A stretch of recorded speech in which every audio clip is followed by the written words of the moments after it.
Bwana Yesu asifiwe. Amen. Bwana Yesu asifiwe tena. Amen. Tunakwenda kujikumbusha haya kwa moyo tuliojifunza Jumapili iliyopita. Hakuna naye kumbuka? Ndiye mwalimu.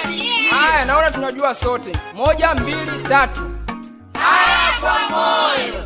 Mathayo sura ya 19 mstari wa 19 panasema, waheshimu baba